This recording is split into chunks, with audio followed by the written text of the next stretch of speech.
Yes ma'am, बहुत बहुत interesting है। इंटरेस्टिंग है कार्तिक, ना मैम कुछ। कभी छोड़ना नहीं चाहते हम। जो आपको मैंने जो आपको बताया था मुद्रा मेडिटेशन, जो मैंने आपको 5-4 मुद्रा बताए हैं मेडिटेशन के, उसको करने के बाद कैसा फ़ील आता है? मेडिटेशन के बाद मतलब कैसा फ़ील होता है आपको? सर मेडिटेशन के बाद बहुत अच्छा फीलिंग होता है। वो हमारी जो कमजोरी होती है वो सब उतर जाती है। चलो, और कमज़ोरी उतर जाती है मतलब एनर्जेटिक फ़ील करते हो after meditation? Yes. Yes sir. That's चलो, ये तो ग्रेट, दैट्स बहुत मतलब ग्रेट। बहुत ज़्यादा अच्छा हो रहा है।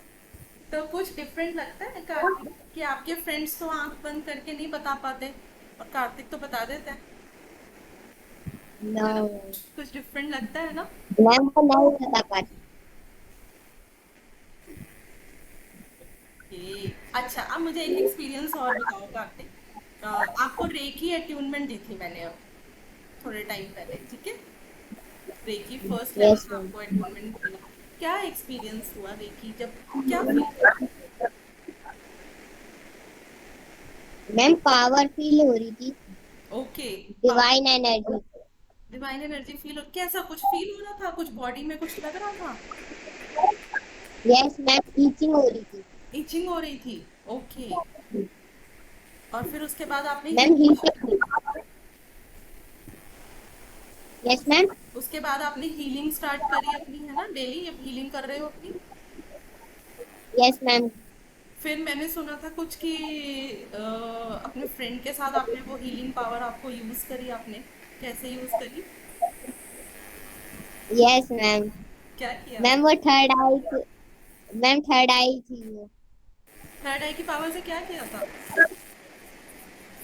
मैम लड़ाई होती थी तो हम ऐसे ऐसे बस खेल लेते तो वो फैट वाला लड़का था तो फिर हमने बोला कि आज लड़े एक और बार। फिर उनने कहा कि हाँ लड़ते हैं। फिर हमने किया तो वो हमने हरा दिया उन्हें। तो फिर वो कह रहे थे कि ये क्या कर दिया तूने। हरा दिया। हाँ, मतलब पहली बार हरा कैसे दिया होगा। था ना, वरना हमेशा हारते थे उससे, राइट? मतलब पावर मिली ना। यस। थर्ड आई की पावर भी हुई, है ना? और रेकी एनर्जी की पावर भी हुई, एंड उस सब पावर ने मिलकर कार्तिक को जिता दिया, कॉन्फिडेंस आया, है ना? Yes right, very good. Ma'am वो हमसे बड़ा भी है और फैटी भी है। हाँ बेटा। मैम वो हमसे बड़ा वो बड़ा भी है और फैटी भी बड़ा है। भी है और ओके, फैटी बड़ा भी भी है। और फैटी भी। इससे ये पता लगता है ना कि अगर हमारे थॉट्स सही है, हम अपने थॉट्स में स्ट्रांग है, तो सामने कितना भी बड़ा कोई हो, कितना भी फैटी हो, हम हरा सकते हैं उसे, है ना? Yes ma'am. ओके। और प्रज्ञा, आपका कैसा रहा यस मैम। एक्सपीरियंस? सही है मैम। कैसा रहा आपका? हम एनर्जी को बुलाते हैं। क्या बेटा? हम एनर्जी को बुलाते हैं हर रोज। आपको वो एनर्जी को हम बुलाएगी। एनर्जी को बुलाते हैं। बुलाते हो? वो बुलाएगी अभी। बुलाओ बुलाओ बुलाओ, एनर्जी को बुलाओ।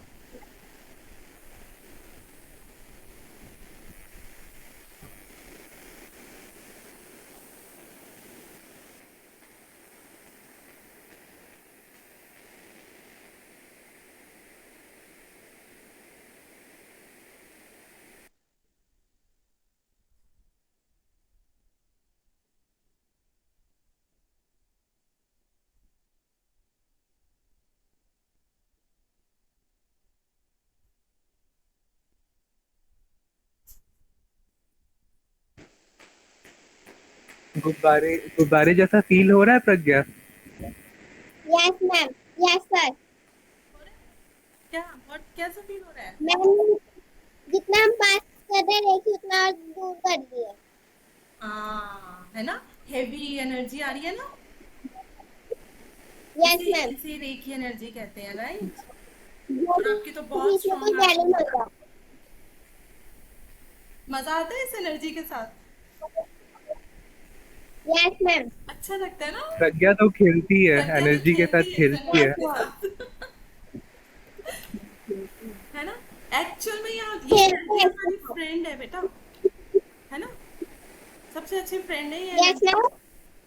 ये एनर्जी हमारी सबसे अच्छी फ्रेंड है, तो इसके साथ तो खेलना चाहिए, इसको बुलाओ, है ना, इससे बात मैम करो। जब भी हम खेलने जाते हैं तो हम यही करते जाते हैं। यही करते रहते हो? अच्छा, वेरी गुड। हाँ, तो जब भी हम खेलने जाते हैं यही करते जाते हैं। अरे वाह, ये बहुत अच्छा है। आप अपने आप को जब हील करते हो, है ना, हाथ कैसे हो जाते हैं जब हीलिंग करते हो अपने आप को, रखते हो ना अपने 7 चक्रास में। Yes ma'am. तो जब हम फर्स्ट से करते हैं तो फिर हमें ना भोले बाबा आते हैं मन में। भोले बाबा आते हैं मन में, हाउ स्वीट। बहुत ही बढ़िया, गॉड ब्लेस यू बच्चा। ऐसे ही ना अपने डिवाइन के साथ, अपने भगवान के साथ हमें ऐसे ही बचपन से ही जुड़ के रहना चाहिए, है ना। फिर कोई प्रॉब्लम, जब भी कोई प्रॉब्लम आएगी ना लाइफ में, तो भोले बाबा पहले आ जाएंगे हिट करने के लिए उस प्रॉब्लम को, है ना, और प्रज्ञा को प्रोटेक्ट कर लेंगे। राइट, बहुत अच्छी बात है, बहुत अच्छी बात है। गॉड ब्लेस यू बेटा, गॉड ब्लेस यू। और मम्मा कहाँ है आपकी?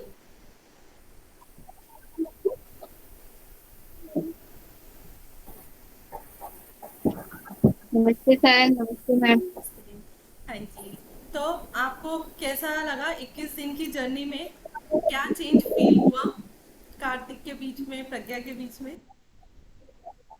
काफी इम्प्रूवमेंट फील हुआ है मुझे, जो मैं देख भी रही हूँ। पहले मुझे इतना विश्वास नहीं था, मैं सोच रही थी 21 डेज मैंने कहा कितना अचीव कर पाएंगे बच्चे, थोड़ा बहुत ही सीखेंगे। पर सर ने काफी मुद्राएं, योगा, इनकी गाइडेंस दी, और आपने भी काफी बच्चों को गाइड किया, रेकी दी, उसके हिसाब से उनके थर्ड आई फोकस में काफी इम्प्रूवमेंट हुआ। इससे इनका स्टडी में भी काफी अच्छा मन लगने लगा। और मुझे कहना नहीं पड़ता अब कि बेटा बैठो पढ़ने के लिए, इनको पता है कि हमें करना है अपना होमवर्क, तो हम बैठना है हमें पढ़ने के लिए। दैट्स और अब जल्दी से इरिटेट भी नहीं होते हैं ये, पहले बहुत जल्दी इरिटेट हो जाते थे, किसी की बात पर गुस्सा हो जाते थे जल्दी। वो सब में मैंने इम्प्रूवमेंट देखी है। कंट्रोल। देखो 21 दिन में कितनी चीजें सही हुई हैं, कंट्रोल हुई हैं चीजें, है ना। तो आगे जब बच्चे जी। हमारे, जब वो है ना हमारी जनरेशन, उसको एक ताकत मिलती है ना, जब जब वो अपनी थर्ड आई का यूज करना शुरू करता है बच्चा हमारा, हमारी जनरेशन को, छोटी जनरेशन को, जी। जब एक डिवाइन एनर्जी मिलती है, खासकर एक डिवाइन का सपोर्ट मिलता है, तो आगे जो लाइफ में आजकल के बच्चे जो बहुत जल्दी डाइवर्ट हो रहे हैं अपनी जिंदगी में, सोच नहीं पा रहे, डिसीजंस गलत पे गलत, गलत पे गलत लिए जा रहे हैं, तो उनको बहुत हेल्प मिलेगी, क्योंकि उनकी इंट्यूशन पावर जब जी। स्ट्रांग होगी, उनको चीजें डिसीजन लेने में बहुत हेल्प मिलेगी। लाइफ में देखो प्रॉब्लम चैलेंजेस सबके साथ हैं, बच्चों के साथ भी आते हैं, सबके साथ हैं, उनकी अपने एज के अकॉर्डिंग उनके लाइफ और उनकी चैलेंजेस, राइट। लेकिन जब हम स्पिरिचुअली कनेक्टेड रहते हैं, जब हम हमें एक होता है ना ईश्वर की ऊर्जा पर एक विश्वास हो जाता है कि ये हर पल मेरे जी। साथ है, मेरे अंदर है, तो फिर बच्चा क्या है, वो आगे बढ़ता है कॉन्फिडेंट। जब जी। हम शुरू से ही, कहते हैं ना, जड़ें अगर हमारी मजबूत रही और हम शुरू से ही अपने ईश्वर से जुड़े रहें, उसको समझने की कोशिश करें। एक ये नहीं कि सिर्फ हमें पता है कि ईश्वर है, लेकिन उससे जुड़ने की कोशिश करें। और अगर ये चीज़ हमें बचपन में मिल जाए, तो एक एज तक आते आते मतलब वो सब कुछ सीख जाता है कि कैसे हैंडल करना आगे जी। लाइफ जी। के जी। चैलेंजेस को। जैसे जैसे वो बड़ा होता जाता है बच्चा, लाइफ के चैलेंज, उसके भी चैलेंजेस बढ़ते हैं। आगे टीनेजर में एंटर होते हैं बच्चे, तो टीनेजर में हार्मोनल चेंजेस, बहुत तरीके की फ्रस्ट्रेशन, बहुत चीज़ें, स्ट्रेस वगैरह, और साथ साथ एक पढ़ाई का बोझ, एजुकेशन का बोझ तो है ही है। वो सब चीज़ें जब जी। इकट्ठी होने लगती है, पीयर ग्रुप का प्रेशर होता है ना, अपने आप को प्रूव करने का प्रेशर होता है, ये सब चीज़ें जब होती हैं, उस समय बच्चा बिल्कुल, अगर कहीं ना कहीं वो किसी पॉइंट पे फेल होता है, क्योंकि एक्सपेक्टेशंस इतनी हो गई है ना आज के बच्चों के लिए, पेरेंट्स भी इतनी ज़्यादा जी। एक्सपेक्टेशंस रखते हैं हर समय, कभी ये नहीं करा, वो नहीं करा तुमने, और ये अचीव नहीं करा, वो अचीव नहीं करा, एक कंपैरिजन, फ्रेंड्स के बीच में कंपैरिजन, है ना। तो वो सब क्या होता है, बच्चों को बहुत ज़्यादा प्रेशर देता है।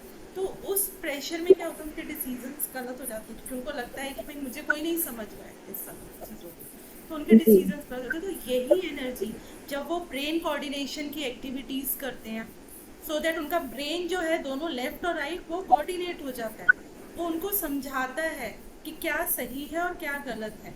अब उनकी बुद्धि से भी काम लेते हैं, विजडम से भी, और साथ साथ इमोशनल, दोनों को मिक्स करके डिसीजन ले पाते हैं बच्चे। वरना क्या होता है, या तो ओवर इमोशनल हो जाते हैं बच्चे, तो ओवर इमोशनल होकर डिसीजन लेते हैं, या फिर वो ओवर प्रैक्टिकल हो जाते हैं, उनको बाकी किसी के इमोशन से कोई मतलब नहीं होता, बस पहुंचना है तो पहुंचना है, उसके लिए वो कितना भी लोगों का नुकसान कर दे उनको कोई फर्क नहीं पड़ता है इस चीज से। तो यही बैलेंसिंग बहुत जरूरी है बच्चों के अंदर, और ये बच्चों के अंदर 15 साल की एज तक ही हम ला सकते हैं, क्योंकि जैसे जैसे एज बढ़ती जाती है बच्चों की जो पीनल ग्लैंड है वो श्रिंक होनी स्टार्ट कर देती है। अगर हम अपनी एज की बात करें आज, और हम आपको बोले एकदम कि 21 दिन में आप सिर्फ ये एक्सरसाइज करो और ब्लाइंड फोल्ड एक्टिविटीज करनी स्टार्ट कर दो, बिना देखे आप चीजें बता दो, उसके रंग बता दो, उसकी क्या शेप है वो बता दो, तो पॉसिबल नहीं है। तो बहुत मेहनत लगेगी हमें, बहुत मेहनत, सालों लगेंगे उस चीज को अचीव करने में, और यहाँ बच्चे 21 दिन में वो चीज अचीव कर रहे हैं, है ना। तो मैं तो यही कहूंगी कि हर पेरेंट्स को अवेयर होना चाहिए, क्योंकि दिस इज द टाइम। अगर हमने अपने बच्चों को नहीं जोड़ा स्पिरिचुअलिटी के साथ, उस अध्यात्म के साथ, तो जो जनरेशन एक गलत डायरेक्शन में बहती जा रही है, पता नहीं कौन सा रुख ले ले और कहाँ मुड़ जाए। So it is a good thing कि मैं आप लोगों को दोनों को अप्रिशिएट करूंगी कि आपने इस चीज़ को अंडरस्टैंड किया और अपने बच्चों को वो डायरेक्शन दी, क्योंकि पेरेंट्स की जिम्मेवारी बनती है अपने बच्चों को सही डायरेक्शन देने के लिए। तो कभी कभी क्या होता है कि पेरेंट्स सोचते हैं ना कि बच्चे को स्ट्रिक्टली हैंडल कर लेंगे अगर वो गंदा करते हैं या कुछ भी, बट एक्चुअल में इसका मौका ही नहीं आएगा। मतलब ऐसा कुछ सिचुएशन ही क्रिएट नहीं होगा कि आपको स्ट्रिक्टली पीटना पड़े या कुछ भी करना पड़े। वो ऐसे ही इसमें मोड़ हो जाएंगे कि उनको पहले ही पता चल जाएगा कि नहीं, मैं गलत करने वाला हूँ या अच्छा करने वाला हूँ, क्योंकि रे की एनर्जी खुद ही उसको बता देगी। अगर वो नहीं भी आ रहा है, नहीं भी समझ में आ रहा है, थोड़ा टाइम देना पड़ेगा, रेकी खुद ब खुद उसको माइंड में डालेगी कि नहीं, तुम ये सही कर रहे हो या गलत कर रहे हो। तो एक तरह से सही है। एक्सरसाइज, योगा, रेकी, ओवरऑल उसके लाइफ को पूरा बैलेंस करने के लिए ये सब है। यस, योगा हमारे जिंदगी का बहुत इम्पोर्टेंट पार्ट है। बच्चे जब वो करते हैं और वो जब बैलेंस्ड होते हैं, वो मुद्राओं के साथ जब करते हैं, अपना मेडिटेशन करते हैं, तो डेफिनेटली वो जो एनर्जी रिसीव कर रहे होते हैं यूनिवर्स से, वो बहुत ही पावरफुल होती है। तो जब हम बच्चे को, क्योंकि बच्चा हर समय किसी ना किसी चीज में इन्वॉल्व है, तो मुझे लगता है कि अगर वो हाफ एन आवर भी अपने पूरे 24 आवर्स में हाफ एन आवर भी इन चीजों में दे दे, स्पिरिचुअलिटी में, इन ब्रेन कोऑर्डिनेशन एक्टिविटीज में, या डिवाइन के साथ जुड़ने में, किसी भी एक मोडालिटी को पकड़ लो, किसी भी, ये नहीं कि सब कुछ करो, किसी भी एक चीज को पकड़ के उसको फोकस करके करते चलो, तो डेफिनेटली उनके रास्ते बहुत इजी हो जाएंगे। जो शायद कहते हैं ना, इस उम्र में पेरेंट्स जब मुझसे बोलते हैं कि जो हमने झेला इतना उम्र में आके, हम नहीं चाहते कि हमारे बच्चे भी बेयर करें वो सब चीजें, और जितनी इनसिक्योरिटीज बाहर के एनवायरनमेंट में है, तो वो चीजें जो है वो कहीं ना कहीं हर्डल्स कम होंगे, कहीं ना कहीं उनको रास्ते दिखाई देंगे, कहीं ना कहीं वो अपना वे खुद बनाएंगे।